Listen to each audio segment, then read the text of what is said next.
ఖమ్మం జిల్లా పినపాక మండలం ఏడూళ్ళ బయారం కాడున్న సాయిబాబా గుడిది. ఇగో తలుపు చెక్కలను ఊడవీకి పందికొక్కు జోరినట్టే గుళ్ళకి ఎట్లా జోరిండో చూడు రీ బద్మాషోడు.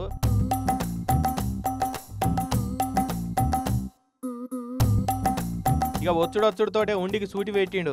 ఇగో ఇదైతే బాగా బరువు ఉన్నట్టే ఉన్నది, దీంట్లో పైసలు బాగున్నట్టున్నాయని 2 ఉండిలలో ఒక ఉండిని సెలెక్ట్ చేసుకున్నాడు. ఆన్నే దాన్ని తాళం బలగొడదామని చూసిండు. ఇస్రేల కోసం ఎంకులాడిండు. కత్తెర శాకాసొంటి తెచ్చుకున్నాడు. తన్లాడిండు కానీ ఎంతకు రాలే తాళం.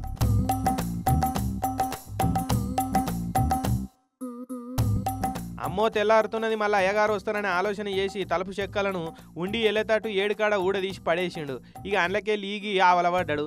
40 నిమిషాలు గుడి అంతా వాందే అన్నట్టు బిందాస్గా తిరిగిండిగా. ఆ ఉండిలో 50 నుంచి 70 వేల దాకా ఉండొచ్చు అని అంటున్నారు పంతులు. అన్నట్టు దొంగలకు వచ్చిన గుడి ఏందో కానీ ఇదే గుళ్ళ దొంగలు పడుడు ఇది రెండోసారట. 4 నెలల కింద కూడా సేమ్ ఇదే తీరులా దోషిరట. దొంగలు కూడా చాలా స్మార్ట్ అయిపోయారు అన్నట్టే.